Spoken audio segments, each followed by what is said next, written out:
Hoje nós estamos começando uma série, a série Emanuel. Emanuel, Deus conosco. E Deus está conosco, você crê nisso? Que seu coração esteja aberto, porque Ele já está se manifestando no meio de nós. E onde esse Deus está, coisas novas acontecem para a honra e glória do nome dEle. Nós vamos ler João capítulo 1, a partir do versículo 1. Todos encontraram? João capítulo 1, a partir do versículo 1, diz assim para nós: No princípio era o Verbo, e o Verbo estava com Deus, e o Verbo era Deus. Ele estava no princípio com Deus. Todas as coisas foram feitas por Ele, e sem Ele nada do que foi feito se fez. A vida estava nele, e a vida era a luz dos homens. A luz resplandece nas trevas, e as trevas não prevaleceram contra ela. Versículo 10. O Verbo estava no mundo. O mundo foi feito por meio dele, mas o mundo não o conheceu. Veio para o que era seu, e os seus não o receberam. Mas a todos quantos o receberam, deu-lhes o poder de serem feitos filhos de Deus, a saber, aos que creem no seu nome, os quais não nasceram do sangue, nem da vontade da carne, nem da vontade do homem, mas de Deus. E o Verbo se fez carne e habitou entre nós, cheio de graça e de verdade. E vimos a sua glória, glória como do unigênito do Pai. Amém. Amém. Você pode se assentar nesse instante, glorificando o nome do Senhor. Glorificando o nome do Senhor. Nós corremos um grande risco na nossa vida, que é o perigo de nós perdermos o sentido, a motivação daquilo que nós fazemos. Porque tão importante quanto se fazer as coisas certas, é fazermos as coisas certas com a motivação certa. Porque tudo que é feito sem uma motivação certa, sem um sentido, sem uma razão, sem um propósito, cedo ou tarde, aquilo que num determinado momento nos movia e nos fazia bem, se tornará para nós um fardo. Se tornará para nós um fardo. Porque quando nós estamos fazendo algo, por mais custoso que seja, trabalhoso que seja, mas tem para nós uma razão, tem um sentido, tem um propósito, isso nos move. Nós não nos importamos com o preço, com a dificuldade, com o cansaço, porque a gente vê o sentido da coisa. Aquilo nos move. Às vezes nós estamos desanimados, acordamos num dia mau, mas a gente tem um propósito, temos um sentido, temos uma razão, temos uma motivação dentro de nós. E aí a gente sabe que precisamos nos mover. O nosso corpo às vezes não quer, a nossa mente não quer, o nosso espírito não quer, nós não temos energia, mas nós temos uma motivação, algo nos move. Mas quando nós perdemos isso, nós vamos levando as coisas de qualquer jeito, e o que resta são só as tarefas, as ações, e daí a pouco a gente vai perdendo a vitalidade, as coisas vão perdendo o brilho, e aquilo que nos movia, que nos puxava, passa agora a ser um fardo, nós passamos a arrastar aquilo é pesado. A gente faz, mas aquilo não gera para nós prazer, alegria, nós não vemos mais a motivação. E geralmente, quando isso vai acontecendo, de duas uma, ou isso nos para, ou a gente abandona. A gente larga as coisas. A gente larga as coisas. E nós corremos esse risco até mesmo na nossa experiência de fé. Na nossa vivência de fé, corremos o risco de fazermos as coisas certas, que até são certas, corretas, elas em si são verdadeiras, elas por si mesmas, se praticadas, trarão para nós benefícios, mas como nós, por vezes, perdemos a motivação, o propósito, a razão, daqui a pouco até aquilo que era bom e que é bom pode começar a nos fazer mal. Pode não ter sentido mais. E a gente continua a nossa vida agora arrastando uma coisa que não faz sentido mais. Há uns anos, eu vivi uma experiência assim. Não comigo, graças a Deus, mas lamento porque convivi com uma pessoa que ela perdeu o sentido de algo muito importante. Hoje, por exemplo, nós estamos aqui, diante da mesa da ceia do Senhor. É um marco da nossa fé. A mesa da ceia não é para nós, cristãos, metodistas, um mero rito, uma mera cerimônia. Porque nós chamamos essa mesa, esse momento, esse ato, esse memorial de sacramento. Sabe o que significa um sacramento para a vida da igreja? Nós chamamos a celebração da ceia do Senhor de sacramento. A palavra sacramento significa mistério. Mistério. Porque ao partir o pão, ao levantar o cálice, ao comer o pão, ao beber o suco, juntamente com o sacramento do próprio batismo, nós estamos, na nossa fé, vivenciando o que nós chamamos de um sacramento, ou seja, de um mistério. Que mistério é esse? Nós estamos aqui visivelmente participando, se torna visível para nós ao partir o pão, ao levantar o cálice, se torna visível algo sobrenatural que até um determinado momento era invisível aos nossos olhos. Nós estamos falando da entrega de Jesus, de um ato de salvação. Jesus entregou o seu corpo, o seu sangue por nós. E isso, espiritualmente falando, invisível aos olhos humanos, trouxe para nós vida. Trouxe para nós vida. O batismo, a mesma coisa. Nós concretizamos, tornamos visível aos nossos olhos naturais algo que é invisível para nós. Por isso, nós chamamos esse ato, esse rito, de um sacramento. Pela fé, nós experimentamos de algo invisível. Comemos do corpo de Cristo, bebemos do sangue de Cristo, nos alimentamos do próprio Cristo pela fé. Lógico que é uma experiência de fé, pautada pela fé. Sem a fé, é justamente pão e suco. E por isso estou contando para você, porque há uns anos, convivi com uma pessoa que para ela, isso que nós fazemos aqui não tinha sentido nenhum. Sentido algum. Essa pessoa, num determinado momento da sua vida, estava passando um tempo de dificuldade. A sua mãe estava muito doente e ela não estava conseguindo frequentar os cultos, porque estava zelosamente cuidando da sua mãe. E aí ela não pôde comparecer num culto justamente de celebração de ceia. E eu, zelosamente, a procurei posteriormente, conversando, falei, irmã, tudo bem? Tudo bem. Sentimos a sua falta. Eu estou com a minha mãe assim. Falei, eu sei, entendo. Mas eu estou te procurando porque eu gostaria muito de visitá-la para que pudéssemos levar a ceia para você. Gostaríamos que você não ficasse de fora disso, porque para nós, como você sabe, é muito importante. Nós temos esse zelo de levar a ceia para as pessoas que, por um motivo justificável, não pôde estar na celebração. E aí ela olhou para mim e, carinhosamente, ela disse assim, pastor, tudo bem, agradeço, nós vamos marcar. Fica tranquilo, a gente marca.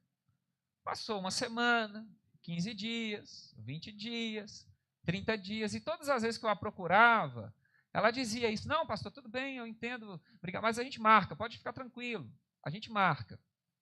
E eu fui insistindo com ela, foi passando o tempo, eu preocupado, querendo que ela participasse, se sentisse pastoreada. Depois de alguma insistência da minha parte, no final do culto, um dia ela carinhosamente me chamou no canto e falou assim, pastor, deixa eu te falar um negócio. Pode falar, minha irmã. Estou vendo que o senhor está aí zelosamente me procurando, querendo ir lá na minha casa para levar ceia. Agradeço muito, o senhor é muito bem-vindo lá. Se o senhor quiser ir lá, a gente marca, tranquilo. Mas não me preocupa com esse negócio de ceia, não, pastor? Eu falei, como assim? O senhor está querendo ir lá para levar ceia para mim? Eu entendo, né, o o que significa isso. É interessante, mas... pastor, eu vou te falar um negócio. Para mim, esse negócio de ceia é uma bobeira. Eu falei, cara, como assim uma bobeira? Esse negócio de comer pão, beber suco no culto, não faz muito sentido para mim.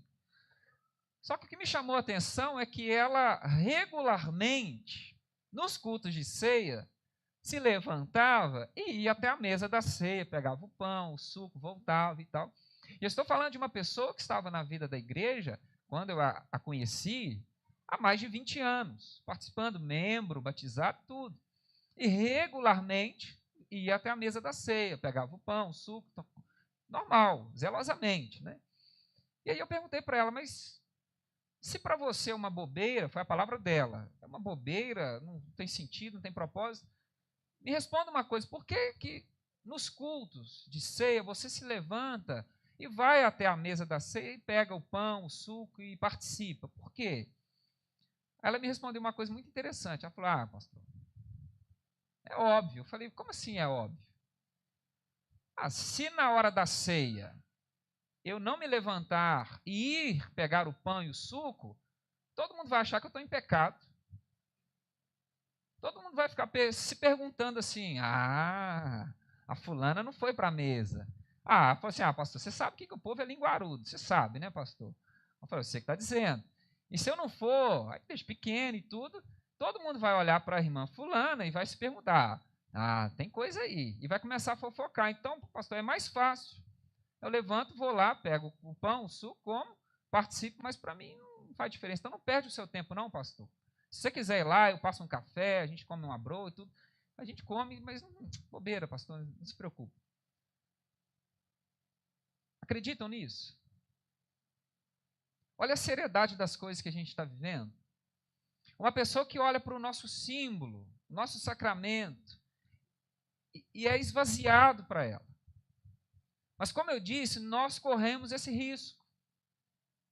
O risco de estarmos na vida da igreja, praticarmos os nossos ritos, estarmos nas nossas programações, pararmos em algumas datas, falarmos, celebrarmos alguns marcos da nossa fé, que não necessariamente representem para nós, verdadeiramente, algo significativo. E por que eu estou dizendo isso? Por que usar o símbolo da ceia? Por que essa história? Porque nós estamos nos aproximando do Natal. Estamos caminhando para o Natal, uma data muito importante para a nossa fé, um marco para a nossa fé, uma celebração que está na base da nossa fé. Mas sabe o que é mais drástico nesse sentido, nesse momento? É perceber que ao mesmo tempo que é uma data que mobiliza o mundo todo, porque todo tipo de gente que eu conheço, convivo, gosta do Natal. É interessante perceber que até ateus, que nem acreditam na existência de Deus, muitos deles gostam do Natal.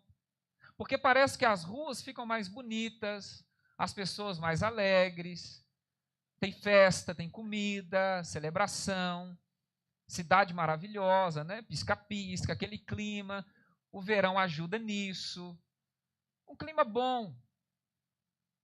E as pessoas gostam. As pessoas estão um pouco mais abertas. Quem tem comércio adora, uma movimentação, as lojas fervendo, né? Tudo comércio, clima bom. A ideia de que um ciclo vai se fechar, vai se abrir o outro ano. Alguns vão se enganando que tudo vai ser diferente, né? Aquele clima, fechamento, as coisas vão recomeçar, uma esperança. É um clima bom, que não necessariamente tem a ver com a nossa religião, com a nossa fé.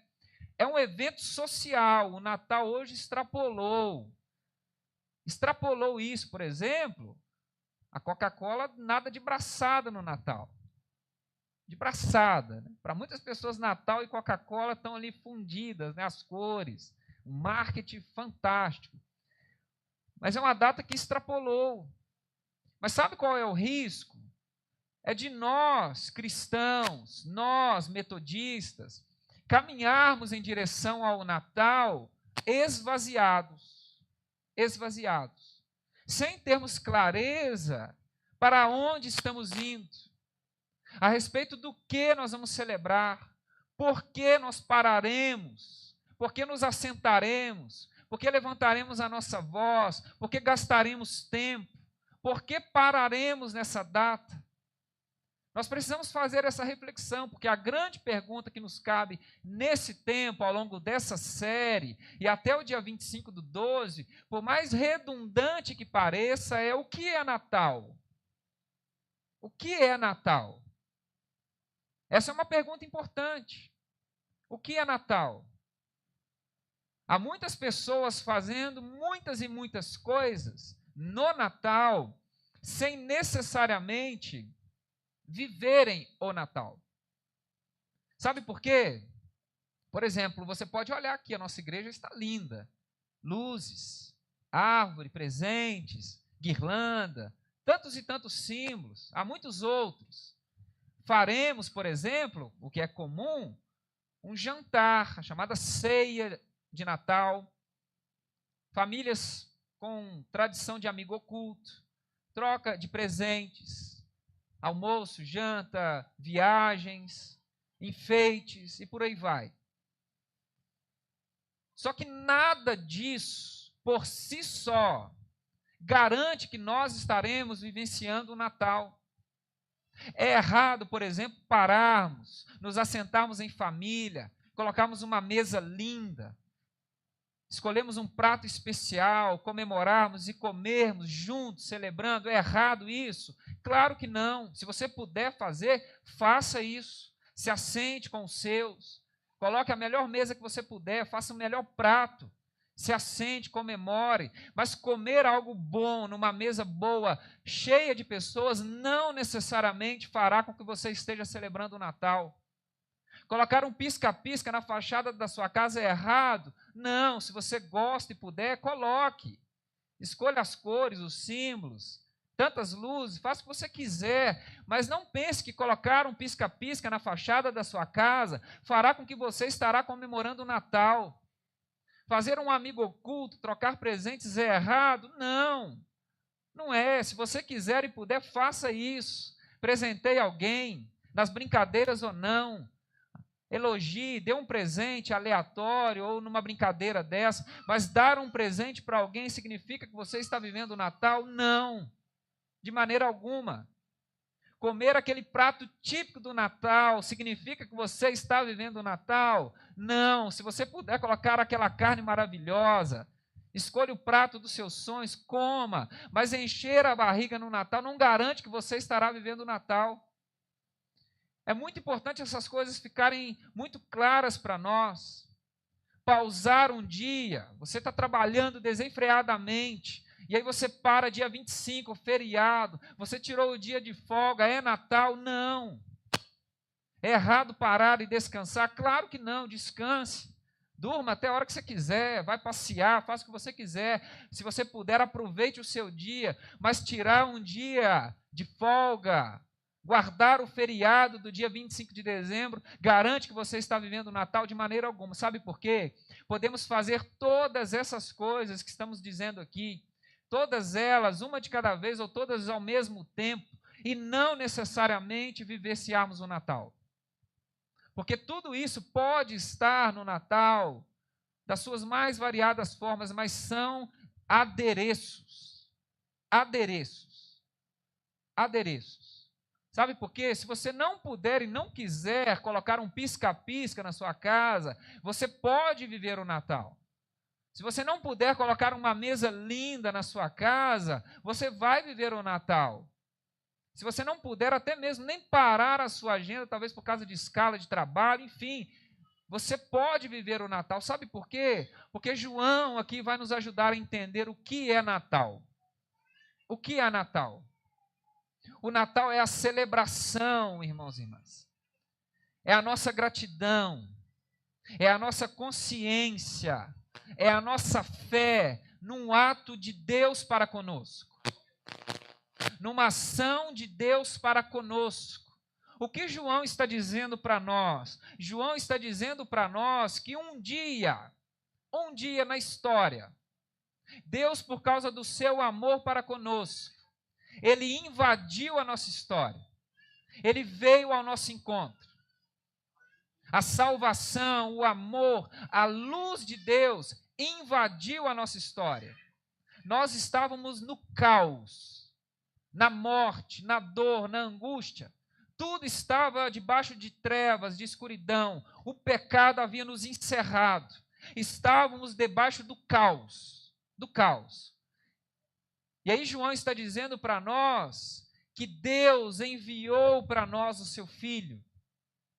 Então o Natal é a celebração, é a consciência, é a fé depositada numa presença viva no meio de nós. Por isso João está dizendo para nós algo a respeito dessa presença. Que tipo de presença é essa? Que tipo de presença é essa? Perceba que João começa o seu escrito aqui dizendo assim: no princípio era o verbo, era a palavra. A palavra estava com Deus, a palavra era Deus. Tudo que existe só existe por causa dessa palavra. E sem essa palavra nada seria possível. E essa palavra era a luz dos homens. Todo mundo foi feito por causa dessa palavra. E essa palavra veio ao mundo. Sabe o que João está dizendo para nós? Que essa palavra, ela se tornou carne. Carne. Pode parecer estranho para você, mas nós poderíamos dizer algo muito significativo a respeito de Jesus, que Jesus é a palavra de Deus encarnada, feita carne, tornada gente. Olha que coisa interessante, porque ele está dizendo, a palavra se tornou carne, e ela fez a sua tenda, ela habitou no meio de nós. E por que isso é significativo? Porque João, é muito interessante, João, o evangelista João, com a sua experiência, com o seu convívio com o próprio Jesus, ao falar desse Jesus, é como se ele olhasse para Jesus e ele refletisse a respeito de tudo que ele próprio viveu com esse Jesus, as suas próprias experiências, o seu contato. Ele andou com Jesus há alguns anos, refletiu e ao colocar no papel, ao transmitir para nós, por meio das Escrituras, algo a respeito de Jesus, é como se ele olhasse para Jesus e, ao mesmo tempo, olhasse para a sua própria tradição, para a sua própria história. Porque, ao dizer no princípio, o que João está dizendo a respeito de Jesus? Que Jesus é a encarnação daquela primeira palavra que criou todas as coisas. João, como se ele estivesse com um olhar lá em Gênesis 1. Lá em Gênesis 1, no primeiro dia da nossa criação, no primeiro ato de Deus no mundo, no princípio criou Deus os céus e a terra. E tudo que era sem forma e vazio não resistiu à intervenção de Deus. Sabe por quê? Porque Deus, diante da deformidade e do vazio da existência, Deus disse algo: haja luz, haja. E Deus começou a criar e a organizar todas as coisas por meio de quê? Por meio da sua palavra. A palavra de Deus, ela organiza o nosso caos, ela dissipa as trevas, ela organiza todas as coisas, tudo que está desfigurado, desconfigurado, quebrado, fora do lugar, inexistente, Deus coloca ordem. Deus coloca ordem. Então, todas as coisas vão sendo organizadas e colocadas no seu devido lugar por meio daquilo que Deus diz. É isso que Gênesis está dizendo para nós. E essa palavra vai, ao longo de toda a Escritura, ganhando novas configurações. Num determinado momento, ela se torna lei. Daqui a pouco, profecia, salmos. E agora, ela se torna gente. É até difícil para a gente entender isso. Quando a gente fala palavra, a gente pensa em som, ou num texto, numa leitura, mas João está dizendo para nós que Jesus, preste atenção nisso, Jesus, ele não é um mero portador de uma boa notícia. Entenda isso. Entenda isso.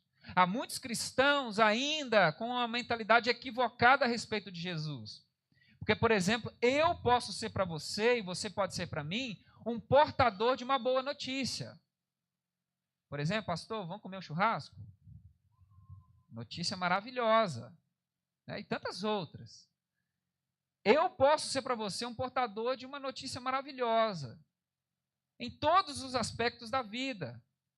Como é bom, por exemplo, você estar preocupado, ansioso, esperando uma notícia, um diagnóstico, o médico chega trazendo, né, um envelope, senta na sua frente e fala assim, olha, os seus exames estão normais. Tinha um indicativo lá, mas nós refizemos e você está bem. Foi uma suspeita, graças a Deus, não é aquilo que você imaginou. Não traz um alívio? Ou você tentou um emprego, está tentando uma vaga, uma promoção, estudou muito, participou de todos os processos, correndo atrás, aí o telefone toca, a pessoa fala assim, fulano, fulana, parabéns, você foi selecionado, deu certo, você pode começar amanhã. Notícias boas. Todos nós podemos ser portadores de notícias boas, mas Jesus não é um mero portador de uma notícia boa. João está dizendo para nós que Jesus, ele sim, quando ele abre a sua boca, ele profere palavras boas. Isso é fato. Ele é um mestre. Ele ensina, ele prega, ele profetiza. Da boca de Jesus saem palavras doces, maravilhosas, organizadoras, mas João vai além. E a gente precisa entender isso. Jesus não é um portador de uma notícia, ele é a notícia boa. Ele é a própria notícia. Ele não tem uma palavra para nós, ele é a palavra para nós. Então não dá para ouvir o que Jesus está dizendo, pegar aquilo e ir embora e deixá-lo de lado. Não dá. Porque ele é a boa notícia, ele é a palavra, ele é o pão, ele é a luz. Por isso João vai dizer tantas coisas a respeito do próprio Jesus e ele mesmo. Eu sou o bom pastor, eu sou a palavra, eu sou a porta, eu sou o pão, eu sou a água. Não dá para dispensá-lo. Não dá para ouvir algo dele e ir embora, no sentido de basta obedecer. Ele deu uma instrução, eu sigo e vai dar certo. Não tem como, porque ele é a boa notícia. Ou eu tenho ela na vida ou não tenho nada. Então você entende a clareza disso, a grandeza disso? Então o que João está dizendo para nós é que o Natal se faz quando nós acolhemos Jesus. Acolhemos Jesus, porque o que ele está dizendo a partir do versículo 10 é muito sério. Essa palavra veio ao mundo, o mundo criado por ele, mas os seus não o acolheram. Perceba a seriedade disso. O mundo não o acolheu. Jesus não foi acolhido por muitos. Não foi acolhido. Mas aí o João vai seguir dizendo algo para nós poderoso. Mas a todos quantos o receberam, preste atenção nisso, deu-lhes o poder, versículo 12, de serem feitos filhos de Deus. E o que significa acolher Jesus? É colocar um presépio na sua casa? É colocar uma imagem, um símbolo, escrever, tatuar, fazer qualquer coisa? É a fé. A fé. Quem são os que se tornarão filhos e filhas de Deus? Os que creem no seu nome. A esses receberão o poder do céu, dele mesmo, que nos farão ser filhos e filhas de Deus. E perceba que coisa séria. Versículo 13. João nos dá um alerta muito importante. É que essa experiência ela é única e exclusivamente por meio da fé. Da fé. Perceba que ele vai dizer que não é uma experiência que vem do sangue. Do sangue. que vem da vontade da carne, nem da vontade humana, mas provém do próprio Deus. Sabe o que isso significa? Sabe o que isso significa? Que não dá para que nos tornemos filhos e filhas de Deus por outro meio que não seja a fé em Jesus. O acolhimento pleno da sua própria pessoa por inteira. Não dá. Pensava-se, por exemplo, aqui nesse contexto, que o fato de eu carregar no meu sangue, o DNA de alguém que faz parte do povo de Deus, eu automaticamente estaria inserido no povo de Deus. Ou que se eu participasse de um rito, faço um rito, e por causa desse rito, eu me torno participante do corpo de Cristo. Mas o que João está dizendo é algo muito sério. É somente por meio da fé, que eu me torno filho, filha de Deus. Não tem outra experiência. Por isso, eu posso fazer tudo que a nossa cultura tem dito para nós durante muito tempo, que são marcos do Natal. Como eu disse, eu posso ter na minha casa um pisca-pisca, uma árvore, guirlanda, uma ceia tradicional, aqueles talheres, né, aqueles vasilhames especiais do Natal, aquela toalha decorativa, aquele momento. Eu posso praticar tudo isso, colocar tudo à risca, mas isso não passa de superficialidade. Não passa de superficialidade, porque eu posso sim praticar o rito, uma celebração, cumprir alguns protocolos. E sabe o que vai me acontecer? Espiritualmente falando, pode não me acontecer absolutamente nada. Nada. Porque eu posso ter, de fato, todos esses adereços na minha casa, que, como eu disse, não necessariamente são errados. Mas se me faltar a fé, se tudo aquilo não me lançar para o Cristo, não me lançar a Jesus, eu estarei completamente esvaziado. Sabe por quê? Porque o Natal é a celebração da presença de Deus no mundo. Da presença de Deus no mundo. E por que isso é importante? Porque a presença de Deus, como o João está dizendo para nós aqui, ela é organizadora. Organizadora.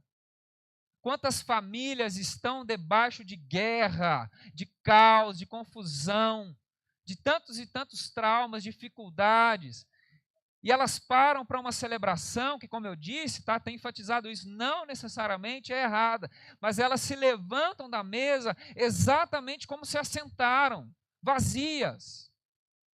O caos continua lá, a dureza de coração continua lá, as desavenças continuam lá, as alfinetadas continuarão lá, o egoísmo continuará lá, o presépio está lindo, mas Jesus não está ali. A carne está no ponto, mas Jesus não está ali. O amigo oculto foi um sucesso, mas Jesus não está ali. Tudo está ótimo, a toalha está impecável, os talheres estão no ponto, no ângulo certo. A dobradura impecável, o pisca-pisca na luminosidade certa, mas Jesus não está ali. Jesus não está ali. E nós corremos o risco de nos preocupar com superficialidades, sem nos atentarmos para a presença de Deus. E quantas vezes, para uma celebração em família de Natal, nós atropelamos o Natal? Eu já vi isso. Em nome da celebração, a pessoa atropela o Natal, fere todo mundo, machuca todo mundo, ofende todo mundo, mas a festa foi impecável. Impecável. Tudo no lugar, deu tudo certo. Para quem? Porque o Natal significa o quê? Deus está conosco, irmãos e irmãs. Deus está no meio de nós. E sabe o que isso significa? O caos que tenta ou talvez invadiu a nossa vida, a nossa casa, não precisa ter a palavra final. não precisa ter a palavra final. Sabe por quê? Porque onde essa palavra toca a vida e luz, como João está dizendo para nós, e onde Deus habita, nós podemos contemplar a glória do Pai, porque Ele veio ao nosso encontro cheio de graça e verdade. Cheio de graça e verdade, para a honra e glória do Senhor Jesus. Eu quero perguntar para você: você deseja experimentar um Natal de verdade? Você deseja? Então faça o seguinte: se você puder, faça o que você está acostumado a fazer, mas priorize a presença de Deus na sua casa. Priorize a presença do Salvador na sua casa. Se você percebe que na sua casa há coisas fora do lugar, se dentro de você há coisas fora do lugar, sabe o que você deve fazer? Clame pela presença de Jesus. Clame. Clame pela palavra. Abra-se para a palavra. Porque aí, além de você comer uma belíssima carne, celebrar, ganhar presentes, a sua vida será organizada. Porque a presença de Deus estará sobre você, para a honra e glória do Senhor Jesus, porque Natal é a celebração da presença de Deus no mundo, para a honra e glória do Senhor Jesus. Se coloque de pé, eu quero orar por você nessa hora. Feche os seus olhos. Feche os seus